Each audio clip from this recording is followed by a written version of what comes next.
She handed him a hot plate of meatloaf and a fresh coffee, thinking he was a homeless man down on his luck. 2 hours later, she was crying in the parking lot, holding a termination letter. But Selina Jenkins didn't know that the man in the tattered army jacket was actually Elias Thorne, the billionaire CEO of the very restaurant chain she worked for, and she certainly didn't expect that her simple act of kindness would trigger a $50 million corporate war, a viral scandal that shook the nation, and a personal revelation that would leave the entire world speechless. What happened next wasn't just justice, it was a revolution. This is the story of how one waitress lost her job but found a destiny she never saw coming. The rain in Seattle didn't just fall, it hammered against the glass, trying to break in. Inside, the Gilded Griddle, a mid-range diner belonging to the massive Titan Hospitality Group, the atmosphere was thick with the smell of stale fryer grease and damp wool. Selina Jenkins wiped the counter for the 50th time that shift, her wrist aching. She glanced at the clock. 8:45 p.m. 15 minutes until closing. Her feet throbbed in her non-slip shoes, a dull, rhythmic pain that synced with the pounding of the rain outside. "Hey, Selina, stop daydreaming and refill the ketchup stations.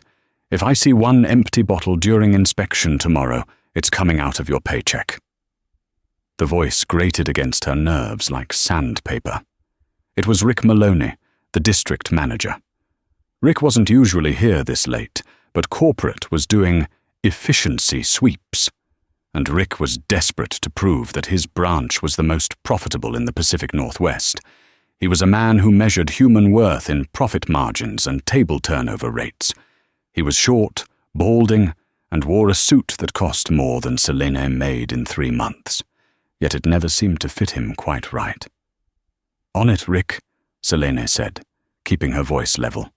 She couldn't afford to snap. In her apron pocket, her phone vibrated. She didn't need to look to know what it was. A notification from her bank, insufficient funds, or maybe a text from the babysitter, Mrs. Higgins, asking if she could stay an extra hour because Selina was running late again. Selina was 32, but tonight she felt 50. Since her husband Mark had walked out 3 years ago, leaving her with a mountain of debt and their 6-year-old daughter Lily, Selina had been drowning. Lily needed asthma medication that the insurance barely covered. The rent on their 1-bedroom apartment had just gone up by $200. Every shift was a battle for survival. Every tip was a lifeline. The bell above the door chimed, cutting through the ambient noise of the dishwasher and the rain. Rick groaned audibly from the back office doorway. "We close in 10 minutes. Lock the door after this one." Selina looked up. A man stood in the entryway, dripping wet. He looked terrible. He wore an oversized, tattered army surplus jacket that had seen better decades. His beard was grey and unkempt, hiding most of his face, and he wore a beanie pulled low over his eyes. He was shivering violently. Most of the staff at the Gilded Griddle would have ignored him, or worse, told him the restrooms were for paying customers only. But Selina saw the way his hand shook as he reached into his pocket, pulling out a handful of wet coins. He counted them slowly. Pennies, nickels, a few dimes. He looked up, his eyes piercingly blue beneath the grime. Do I have enough for just a cup of coffee, miss? I'm cold." Selina looked at the coins. It was maybe 60 cents. A coffee cost $2.50. Rick was watching from the back, his arms crossed. If she gave away food, she'd get written up. It was Titan hospitality policy. No unauthorized discounts. No handouts. Profit first. But Selina looked at the man's shaking hands. She thought of the nights she had sat in her cold apartment, wrapping Lily in blankets because they couldn't afford to turn up the heat. She knew the look of desperation. It wasn't a look you faked. "Put the money away," Selina whispered. glancing toward the kitchen to make sure Rick had turned around. "Miss, I don't want trouble," the man stammered, his voice raspy. "Sit down," she said softly, pointing to the booth furthest from the manager's office. "Coffee isn't enough to warm you up. I've got a meatloaf special that was going to get tossed anyway. It's hot." "I can't pay for that," the man said, looking terrified. "It's on me." Selene smiled, a genuine warm smile that she usually reserved for Lily. "My treat. Just eat fast, okay? We close soon." She sat him down. As she poured the steaming coffee into a mug, she didn't see the man's eyes sharpen. She didn't notice that he wasn't looking at the menu, but at her. This wasn't just a homeless drifter named Ben. This was Elias Thorne, the owner of Titan Hospitality. He was worth $4 billion. He was currently filming a documentary on the internal workings of his company, trying to root out why morale was at an all-time low. He was undercover, wearing a wig, a fake beard and prosthetics, and he had just found the first person in 3 weeks who treated him like a human being. Selene brought the plate, meatloaf, mashed potatoes with extra gravy, and green beans. She placed it down gently. "Eat up." "Thank you," Elias said, his voice cracking. He wasn't acting that part. He was genuinely moved. "You have no idea what this means." "We've all been there," Selene said quietly, wiping her hands on her apron. "My name's Selene. If you need a refill, just wave." She turned back to the counter, feeling a small spark of warmth in her chest. For a moment, she wasn't just a broke waitress. She was someone who could help. But that warmth was extinguished instantly when she heard the heavy footsteps behind her. "Selene." The voice was cold. It was Rick. He was standing right behind her, holding the printed receipt of the order she hadn't rung up. His face was a mask of smug satisfaction. He had been watching the security monitor in the office. "What is that man eating?" Rick asked, loud enough for the dishwashers to hear. Selena froze. "It was going to be thrown out, Rick. It's the end of the night. The meatloaf expires at midnight." "Is that company policy?" Rick stepped closer, invading her personal space. "Does the handbook say, give away inventory to vagrants because Selene feels sad?" "He's freezing," Selene pleaded, keeping her voice low. "He had 60 cents. It costs the company literally nothing." "It sets a precedent," Rick snapped. "And it's theft. You stole product." At the booth, Elias Thorne stopped eating. He gripped the fork, his knuckles turning white. He wanted to stand up. He wanted to rip off the fake beard and fire Rick on the spot. But he couldn't. Not yet.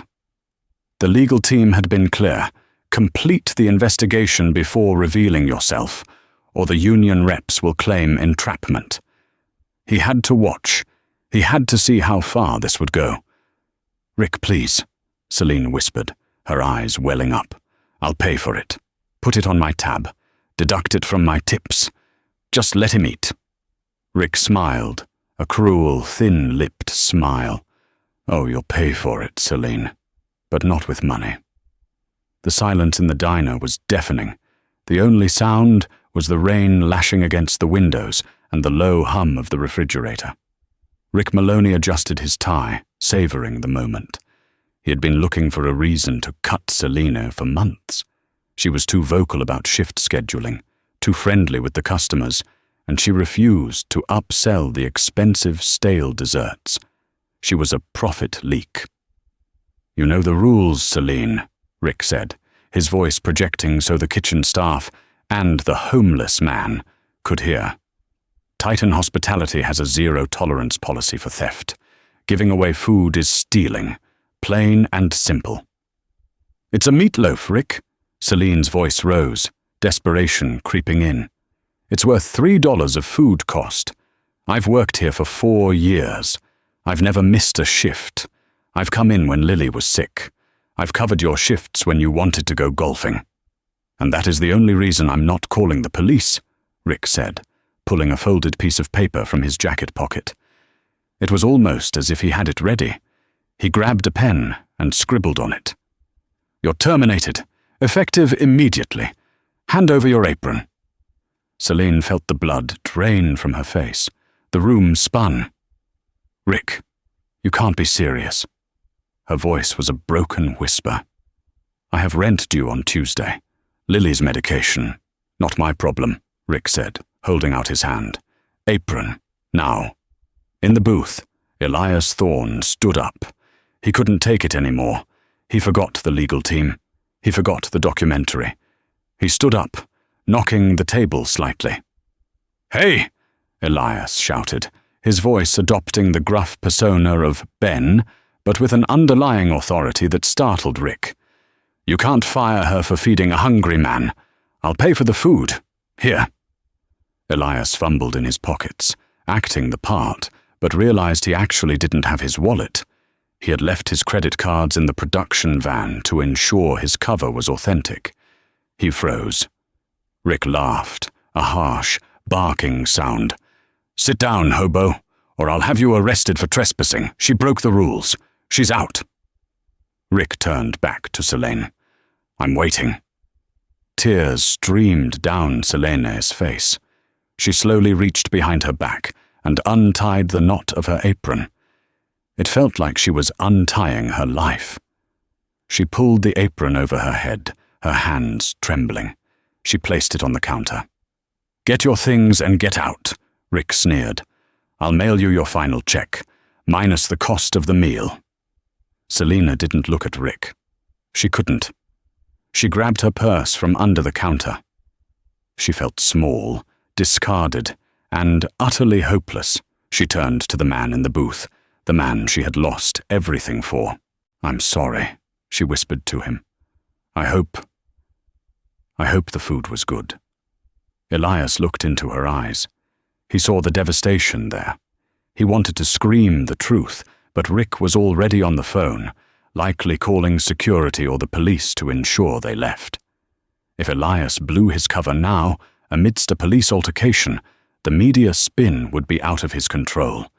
He needed to be strategic. He needed to destroy Rick Maloney properly, not just in a shouting match. You're a good person, Celine, Elias said, his voice low and intense. Don't you ever forget that. This isn't the end. It feels like it, she choked out. She pushed open the heavy glass door and stepped out into the pouring rain. She didn't have an umbrella. She walked to her beat-up 2008 Honda Civic, the water mixing with her tears.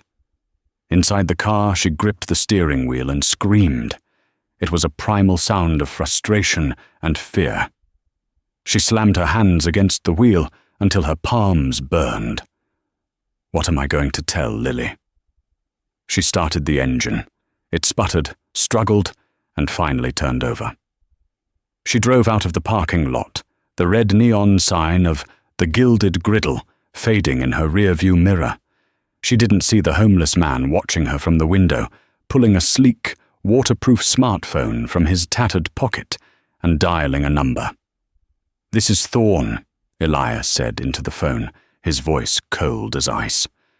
Get the legal team, get the board of directors, and find out everything you can about a manager named Rick Maloney. I want his file on my desk by 6 a.m.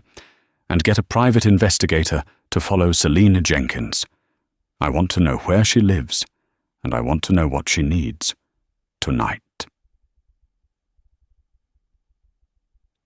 Celine got home to a small, drafty apartment around 10:00 p.m. Mrs. Higgins, the elderly neighbor who watched Lily, was asleep on the couch. She's been asleep for an hour, Mrs. Higgins whispered, waking up as Selena entered. You look terrible, dear. Rough night? You have no idea, Selena said, forcing a smile. She paid Mrs. Higgins the last $40 in her wallet. That left her with nothing until never. She didn't have a job. After Mrs. Higgins left, Celine crept into Lily's room. The room was illuminated by a small nightlight shaped like a star. Lily was curled up under a duvet that had seen better days, clutching a stuffed bear. Her breathing was a little raspy. The asthma. Selene sat on the edge of the bed and stroked her daughter's hair.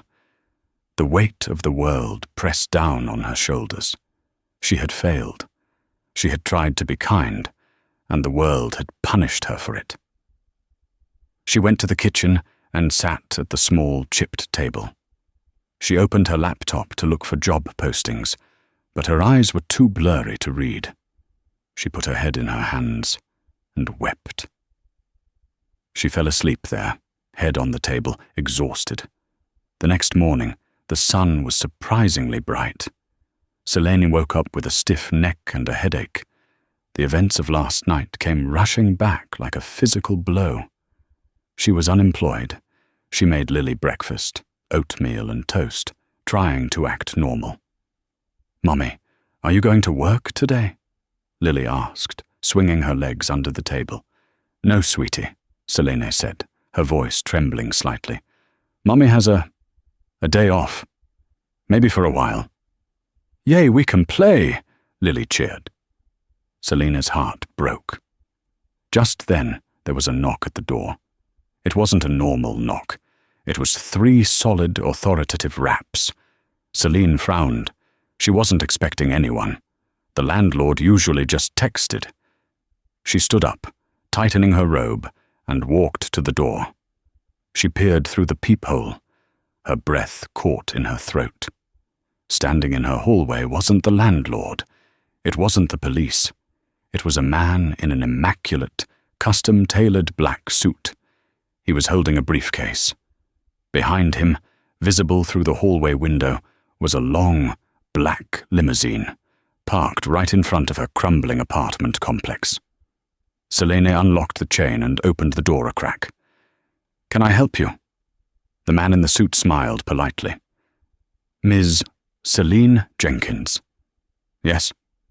"My name is Marcus Sterling. I am the Chief Legal Officer for Titan Hospitality Group. I'm not here to fire you, Ms. Jenkins. I'm here because the CEO, Elias Thorne, would like to have breakfast with you." Celine blinked. "The CEO? I don't understand. Is this about the meatloaf? Is he suing me?"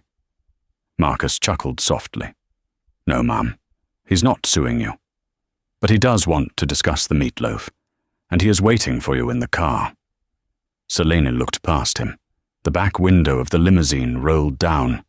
There, sitting in the plush leather interior, was a man. He was clean-shaven now. He wore a suit that probably cost more than her car. But the eyes, those piercing blue eyes, were the same. It was the homeless man. It was Ben. He gave her a small, sheepish wave. Selene's jaw dropped. The shock paralyzed her.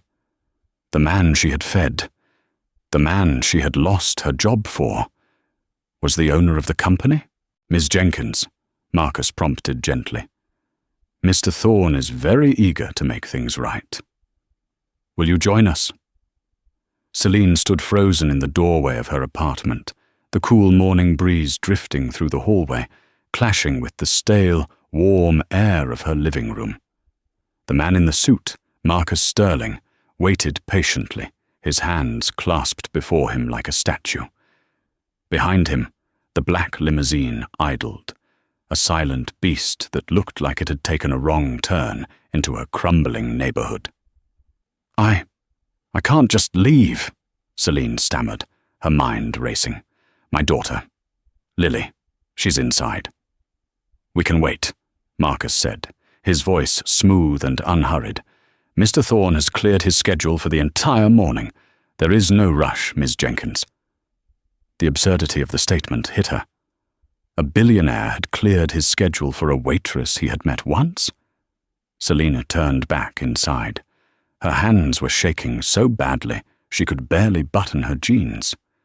She woke Mrs. Higgins, who was dozing in the armchair again. "Mrs. Higgins," Selene whispered, pressing another $20 bill. borrowed from her emergency jar, into the old woman's hand. Something has come up. Something legal. I need you to stay with Lily for a few more hours. Please. Mrs. Higgins looked at the money, then at the frantic look in Selene's eyes. Is it Mark? Is your ex-husband back? No, Selene said, grabbing her purse. It's work, I think. Selene kissed Lily's forehead as the girl watched cartoons, oblivious to the fact that her mother's world was tilting on its axis. Mommy has to go talk to some people, baby. I'll be back with a surprise, I promise. Walking out to the limousine felt like walking to an execution. The neighbors were peeking out from behind their curtains. Mrs. Gabler from 2B was openly staring from her balcony, a cigarette dangling from her lip. Selene Jenkins, the woman who couldn't afford to fix her muffler, was getting into a car that cost more than the entire building. Marcus opened the heavy rear door. The smell hit her first, rich, conditioned leather and a hint of sandalwood. It was the smell of money. She slid inside. The door thudded shut, sealing out the noise of the street instantly. It was silent, like a recording studio. Sitting opposite her, facing backward in the spacious cabin, was Elias Thorne. Up close, without the grease paint, the fake beard and the rain, he was intimidating. He was in his early 50s, with silver-streaked hair styled perfectly and a jawline that looked carved from granite. He wore a charcoal three-piece suit that fit him like a second skin, but his eyes, those piercing, sorrowful blue eyes, were exactly the same as Ben's. He didn't speak immediately. He just looked at her, searching her face. He looked guilty. I didn't mean to scare you, Elias said softly. His voice was deep, resonant, stripped of the raspy affectation he had used the night before. You're him, Selene whispered, pressing her back against the door, putting as much distance between them as possible. You're the owner. You own the gilded griddle. You own Titan. I do, Elias nodded. Then why? Selene's voice cracked, anger suddenly bubbling up through the fear. Why did you sit there? Why did you let him humiliate me? You sat there eating that meatloaf while Rick treated me like a criminal. You watched me lose my livelihood, and you did nothing. Elias flinched. The accusation landed harder than he expected. You have every right to be angry, Elias said, leaning forward slightly, his hands open in a gesture of surrender. In fact, I hoped you would be. But I need you to understand something, Selene. If I had stood up and fired Rick right there, in the heat of the moment, he would have sued the company for wrongful termination. He would have claimed I was emotionally compromised. He would have walked away with a settlement, and he would have gone on to manage another restaurant and bully another waitress. Elias reached for a crystal carafe of water and poured a glass, sliding it across the small mahogany table toward her. I didn't want to just fire Rick, Elias continued, his eyes hardening. I want to destroy him. And to do that, I needed to see how far he would go. I needed him to hang himself. And unfortunately, you were the rope. Selene stared at the water. I have a 6-year-old daughter. She has asthma. I have $74 in my bank account. Being your rope might cost me my apartment. It won't, Elias said firmly. He tapped a button on the console next to him. Marcus? The partition between the driver and the cabin lowered slightly. Yes, sir? Transfer $50,000 into Miss Jenkins's account. Immediate authorization. Use the routing number from her direct deposit file. Done, sir. Confirmation in 30 seconds. The partition slid back up. Selene gasped, her hand flying to her mouth. What? No, I can't. I didn't ask for that. I'm not a charity case. It's not charity, Elias said, his voice intense. It's back pay. Consider it a consulting fee for the emotional distress of last night. And it's a retainer. Because I need your help, Celine." "My help?" Selene laughed nervously, a high-pitched sound. "I serve eggs and coffee. What help could I possibly give a billionaire?" Elias sat back, his expression darkening. He looked out the tinted window as the car merged onto the highway, heading toward the glistening skyline of downtown Seattle. "Titan Hospitality isn't just a restaurant chain, Celine. We own 400 locations, hotels, diners, supply chains. But for the last 2 years, profits are down, but costs are up. Employee turnover is at 60%. Good people like you, are leaving or getting fired." He turned back to her. "I went undercover because the board of directors told me it was just market fluctuation.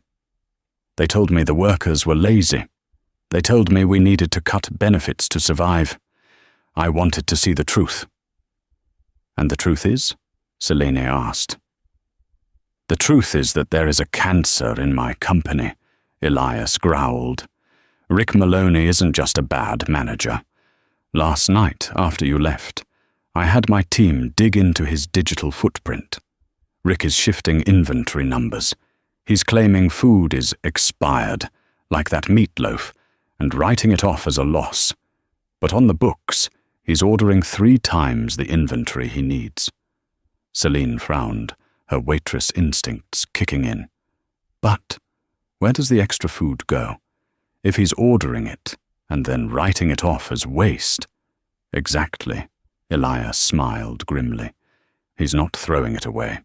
He's selling it out the back door to a third-party catering company, a company owned by his brother-in-law. He's stealing from Titan, selling the stock for cash, and firing anyone who pays too much attention to the inventory." Selene felt a chill. "That's why he hated that I gave you the meatloaf. It wasn't about the rules. It was because that meatloaf was part of his waste pile that he was going to sell." "Precisely," Elias said. "He fired you because you were an honest person in a dishonest system. You were a threat." The car began to slow down. Celine looked out the window. They weren't at a police station. They were pulling into the underground entrance of a massive glass skyscraper. The Titan Tower. "Rick is a small fish," Elias said, his voice lowering to a conspiratorial whisper. "He's stealing maybe 10,000 a month, but he's being protected. Someone at the corporate level, someone high up, is signing off on his chaotic inventory reports. Someone is letting him get away with it." "Who?" Selene asked. "That's what we are going to find out today," Elias said. The car stopped. "There is a board meeting in 1 hour. I wasn't supposed to be there. They think I'm on a retreat in Aspen. They think I'm disconnected." Elias looked at Selene, and for the first time, she saw vulnerability in him. "I need a witness, Selene. I can present the numbers, but numbers are boring. They can spin numbers, but they can't spin you. I need you to walk into that boardroom and tell them exactly what happened last night.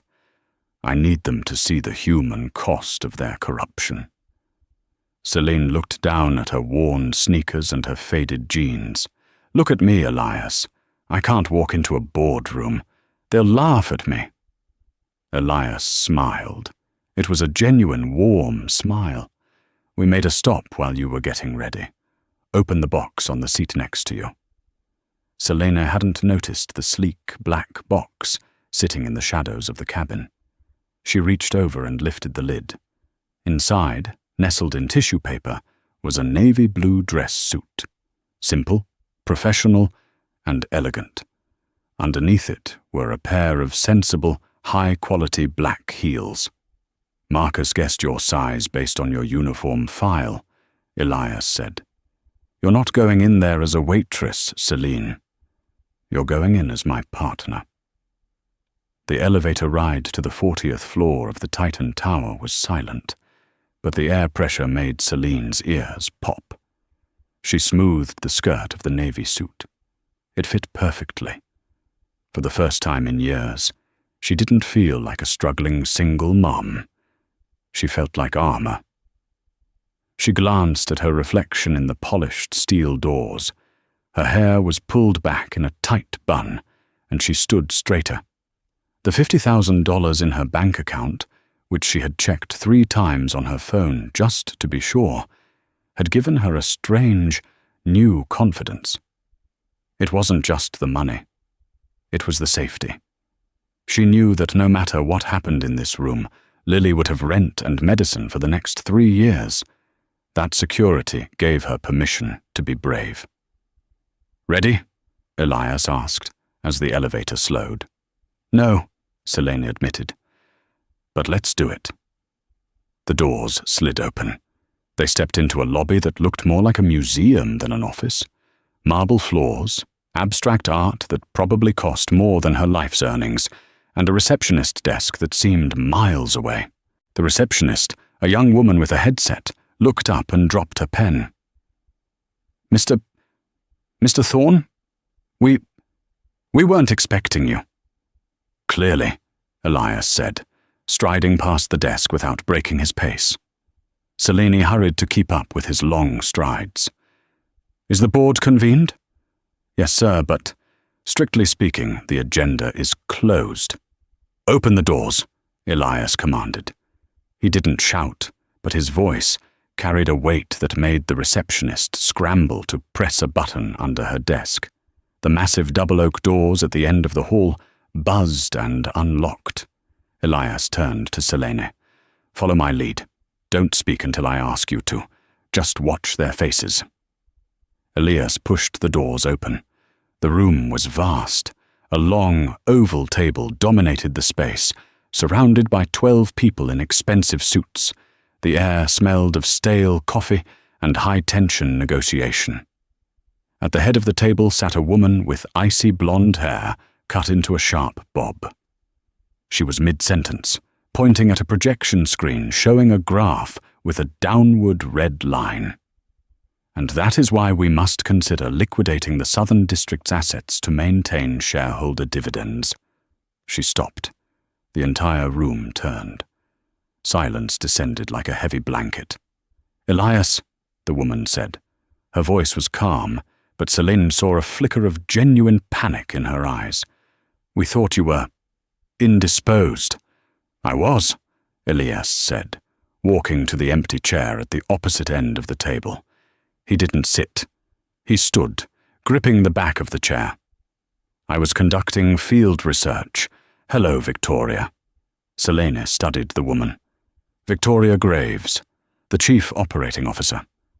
She was beautiful in a terrifying way, like a diamond that could cut glass. "Field research?" Victoria smiled tightly. "You mean playing dress-up? We heard rumors you were wandering the streets." A few board members chuckled nervously. "I was at Store 402 in Seattle last night," Elias announced, his voice booming. "The Gilded Griddle." The chuckle died in the room. Victoria's eyes narrowed by a fraction of an inch. "And I witnessed something remarkable," Elias continued. "I saw a manager, Rick Maloney, fire a waitress for giving a starving homeless man $3 worth of expiring meatloaf. He fired her for theft while citing company policy." Elias gestured to Selene. "This is Selene Jenkins. She is the waitress who lost her job." All eyes turned to Selene. She felt the weight of their judgment. They were scanning her, valuing her, dismissing her. But she held her ground. She thought of Rick's smug face. She thought of the rain. "Charming," Victoria said, leaning back in her chair. "It's a touching story, Elias. Truly. But is this why you interrupted a quarterly budget meeting? To discuss a personnel dispute at a diner? We have an HR department for this." "It's not a personnel dispute, Victoria," Elias said, tossing a thick manila folder onto the polished wood table. It slid all the way down, stopping inches from Victoria's hand. "It's a systemic embezzlement ring." The room gasped. "Rick Maloney has been fencing inventory for 3 years," Elias said, his voice hard. But he couldn't do it alone. His variance reports, the ones showing all that waste, were flagged by the automated system 12 times, and 12 times the flags were manually overridden by a corporate authorization code. Elias paused for effect. Your code, Victoria. The silence now was different. It was the silence of a predator being cornered. Victoria didn't look at the folder. She didn't blink. She looked at Selena, then back to Elias. A slow, cold smile spread across her face. You're accusing me of stealing meatloaf, Elias? This is pathetic. I manage $1 billion portfolio. You think I care about frozen inventory? I think you care about the kickbacks from the catering company Maloney sells to, Elias countered. We traced the wire transfers. It's not just Maloney. It's 6 regional managers, all reporting to you. It's a skimming operation worth $15 million over 5 years. Victoria stood up. She was tall, imposing. This is slander, she said calmly. And relying on the testimony of a disgruntled former employee? She gestured dismissively at Selena. She was fired for theft. Of course she's going to back up your delusional theories to get a payout. How much did you pay her, Elias? Selene felt the heat rise in her cheeks. This was it. The moment she had to speak. He didn't pay me to lie, Selena said. Her voice was quiet, but it cut through the room. Victoria laughed. Oh, honey, be quiet. The adults are talking.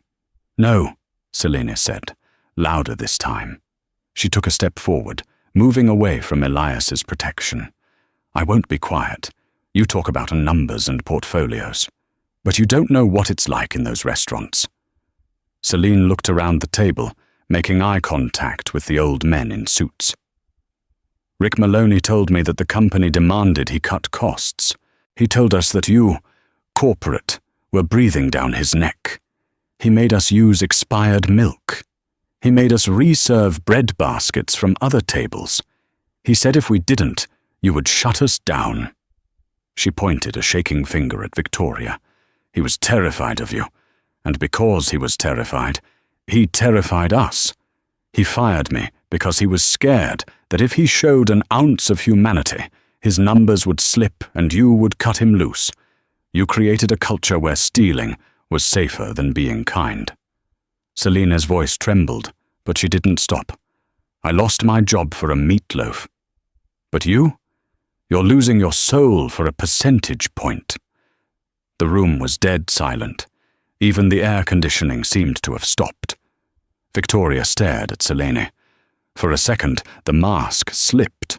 Pure, unadulterated rage flashed in her eyes. Get her out of here! Victoria hissed to the security guard standing by the door. Now! She stays, Elias barked. And you, Victoria, are done. The police are waiting in the lobby. Victoria laughed again, but it was brittle this time. Police? You think you can arrest me? I am the board, Elias. I control the majority vote. If you move against me, I will bury this company in so much litigation, the stock price will be 0 by morning. She looked at the other board members. Well? Victoria challenged them. Are we going to let this theatrics derail us?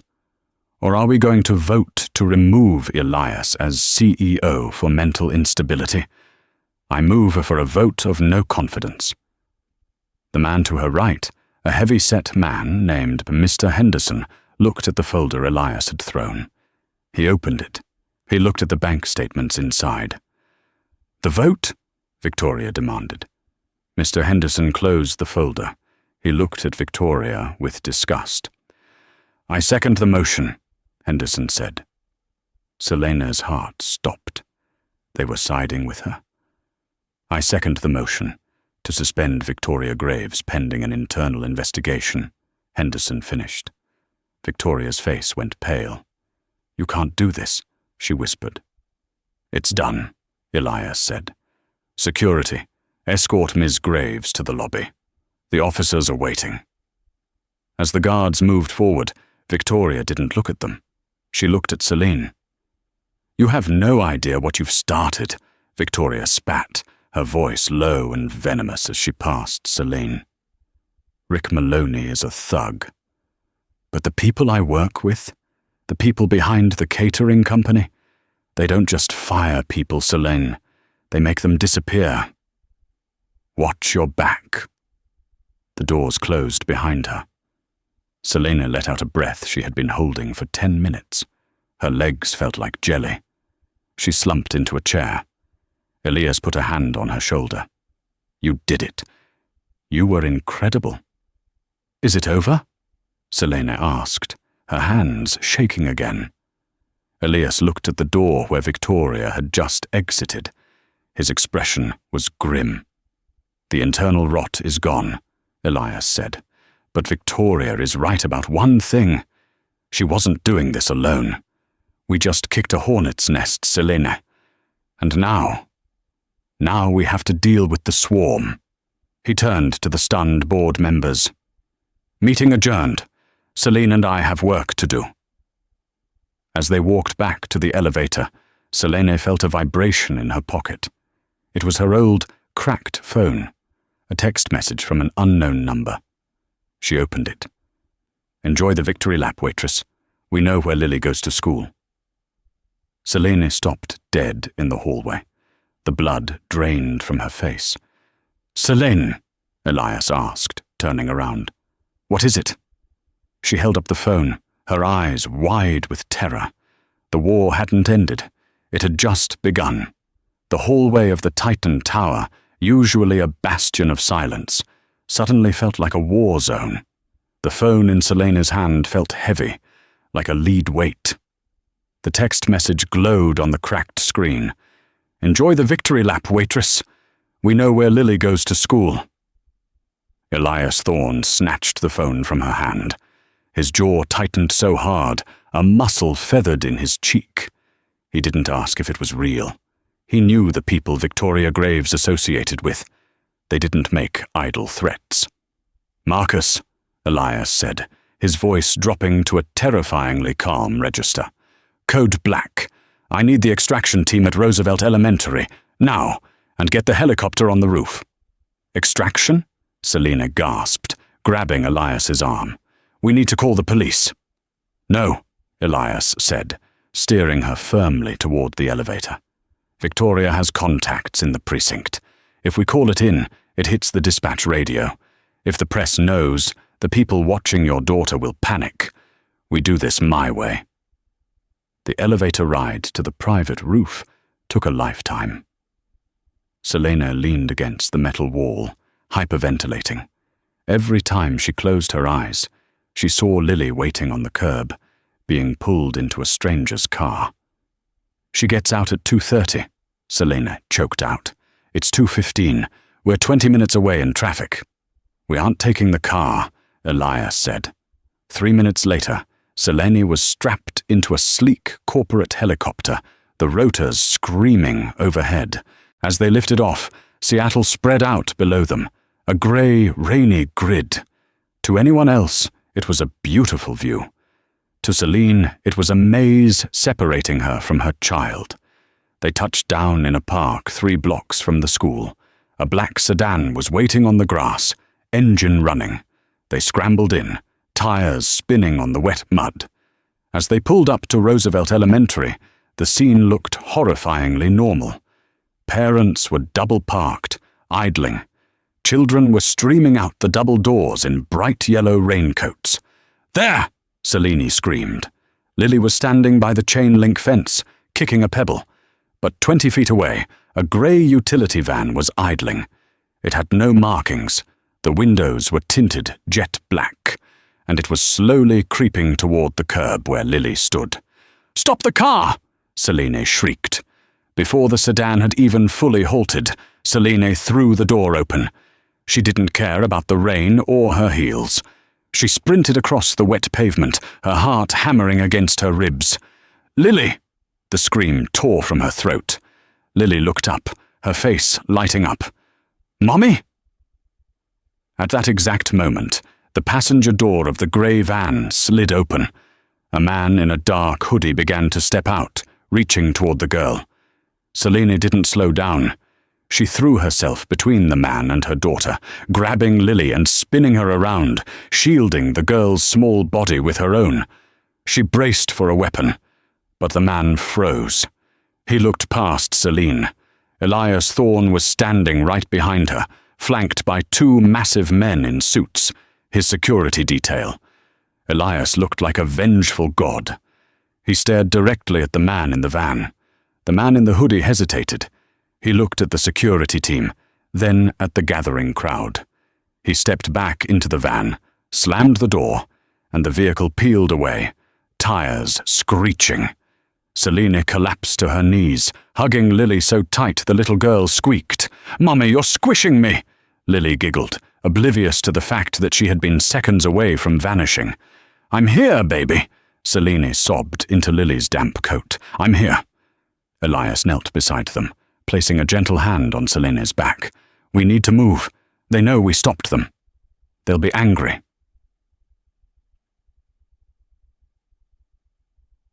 They drove for an hour, deep into the Cascade foothills, to Elias's private estate, a fortress of glass and timber hidden among the pines. Inside, the house was warm and silent. Lily, thinking this was a grand vacation, was happily eating mac and cheese in the media room. Selene sat in the kitchen, her hand still shaking around a mug of tea. "She's safe," Elias said, walking in. "My security team is patrolling the perimeter. No one gets within a mile of this house." "Who are they?" Selene asked, her voice hollow. "Victoria is a businesswoman. She's not a gangster." "Greed makes people do terrible things," Elias said, pouring himself a drink. "We cut off their cash flow today. $15 million. They wanted leverage to make me turn the tap back on. Lily was the leverage." Selene felt sick. "I'm just a waitress. How did I end up here?" "Because you have integrity," Elias said. "And integrity is dangerous to people who have none." He looked down at his glass. "I had a daughter once. Her name was Emily. She passed away 10 years ago. Leukemia." Selene looked up, stunned. "I'm so sorry. I was building this company then," Elias said quietly. "Always working. I thought I was doing it for her. But when she got sick, I realized I had missed her whole life, trying to pay for it." He looked at Selene, his eyes shining with unshed tears. "When I saw you fight for your daughter today, it woke me up, Selene. I've been a ghost in my own life for a decade. You reminded me what it means to be alive, to protect something." He reached across the table and covered her hand with his. "I failed my daughter. I will not fail yours. I promise you." Selene squeezed his hand back. In that moment, the billionaire and the waitress weren't from different worlds. They were just two parents, united by fear and love. But the peace was an illusion.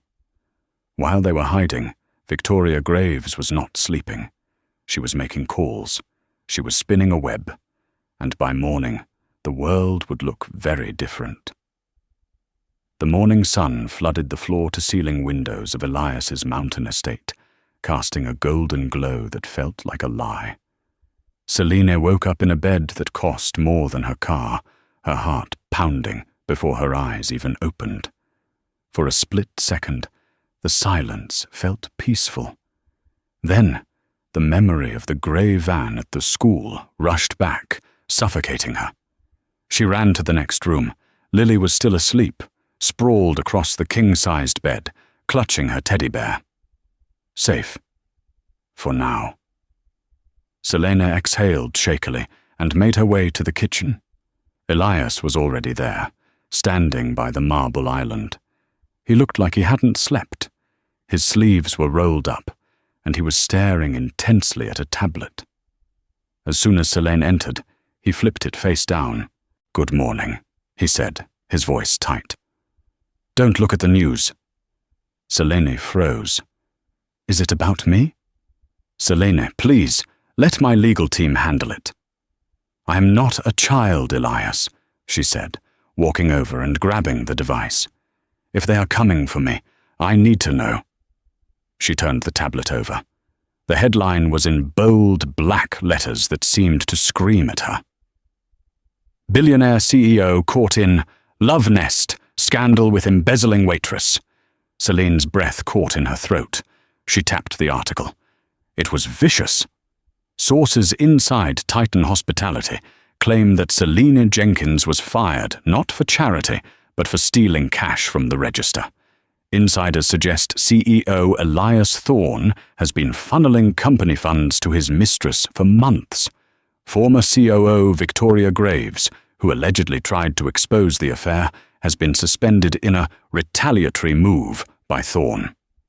They twisted it, Selene whispered, her hands trembling. They made me a thief. They made us dirty. It's a smear campaign, Elias said coldly. Victoria is controlling the narrative. If we are the villains, no one will believe the evidence we have against her. Selene scrolled down to the comments. She looks innocent, but she's just a gold digger. Someone call Child Protective Services. A thief shouldn't be raising a kid.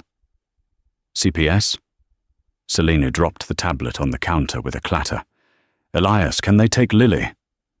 If they paint you as a criminal and an unfit mother.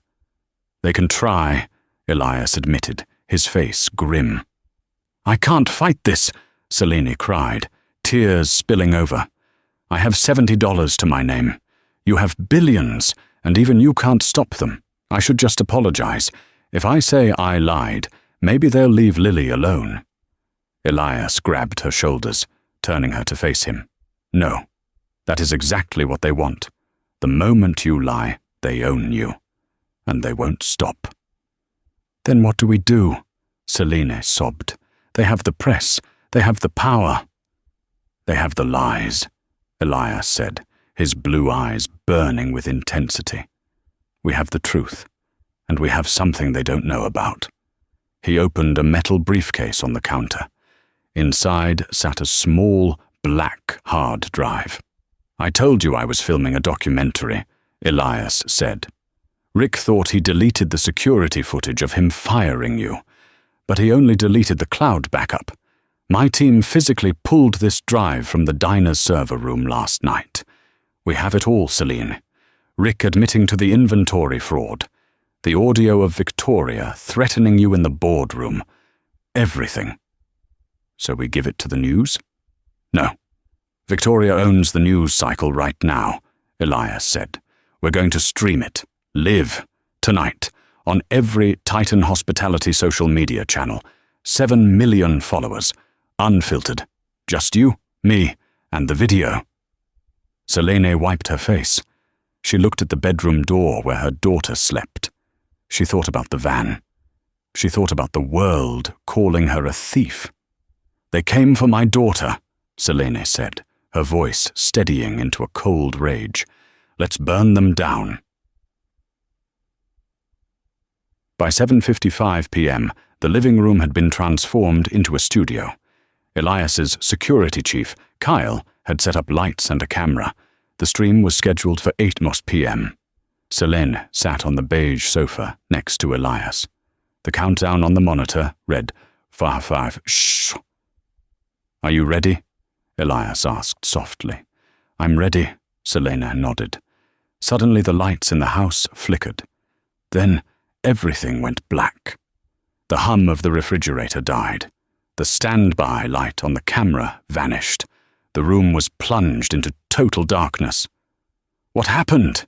Selene gasped. They cut the power, Elias hissed, standing up. Kyle! Status! Kyle burst into the room, his flashlight beam cutting through the dark. Sir, the main line is cut. Cell jammers are active. We have no signal. We can't broadcast. They knew, Selene whispered in horror. They knew we were going live. Hostiles at the gate, a voice crackled over Cale's radio. 3 vehicles. They're ramming the perimeter. The sound of shattering glass echoed from the front of the house. Elias grabbed Selena's arm. "They aren't here to sue us anymore. They're here for the drive." "Get to the panic room," Elias ordered Kyle. "Take Lily and Selena. Go!" "I'm not leaving you," Selena shouted. "I have to buy you time," Elias yelled back, pushing her toward the hallway. "Go, Selene. Save the evidence." As Kyle dragged Selene into the shadows, she looked back one last time. She saw Elias Thorne, the billionaire who had once been a homeless man to her, picking up a heavy iron fireplace poker, standing alone in the dark to face the men coming through the door. Kyle slammed the heavy steel door of the panic room shut, spinning the locking wheel just as a heavy body slammed against it from the other side. Lily screamed, burying her face in Selena's stomach. The room was cold, lit only by the red emergency LEDs. "Elias is still out there," Selena cried, grabbing Kyle's arm. "We have to help him." "My job is to protect you," Kyle said, his voice straining as he moved to a control panel built into the wall. "Mr. Thorne bought us time. We have to make it count." He flipped a switch. A bank of monitors flickered to life, powered by an independent generator. "This room has a hardwired satellite uplink. It bypasses the jammers." He handed Selena a headset and plugged the black hard drive into the console. "We are live in 10 seconds. The world is watching." Selene looked at the camera lens. She looked down at her terrified daughter. She took a deep breath, wiping the dust and tears from her face. The red light turned green. "My name is Selene Jenkins," she began, her voice shaking but growing stronger with every word. "I am a waitress, and tonight, men are breaking into this house to kill me because I gave a homeless man a plate of meatloaf." She signaled Kyle. He hit play. On millions of screens across the country, the feed switched. The grainy footage from the Gilded Griddle played, Rick Maloney admitting to the fraud. Then the boardroom audio played, Victoria's cold voice threatening to make Selena disappear. "They wanted to bury the truth," Selena said, staring into the lens as the footage ended. "They wanted you to believe I was a thief, but the real thieves are the ones in suits." A deafening bang echoed against the steel door. The intruders were using a battering ram. Lily began to cry louder. "They are outside the door right now," Selena said, tears spilling over. "If anything happens to us, please don't let them get away with it." Suddenly, the audio on the stream picked up a new sound. Not the battering ram. Sirens. Dozens of them. The bashing on the door stopped. Shouting could be heard outside, followed by the distinct sound of police commands and shattering glass. Kyle checked the external cameras. "It's the state police. The viewers called 911. 20 minutes later, the door opened. Selene stepped out into the ruined hallway. The police had everyone in zip ties. Victoria Graves had been arrested at her penthouse 10 minutes after the stream went live, and sitting on the stairs, holding an ice pack to a bruised jaw, was Elias. He looked up, saw Selena and Lily, and gave a tired, bloody smile. "We did it," he rasped. 3 months later. The Gilded Griddle reopened, but it was different. The sign out front now read, "The Open Table, a Titan Community Kitchen." Selene walked through the doors, not in a waitress uniform, but in a blazer.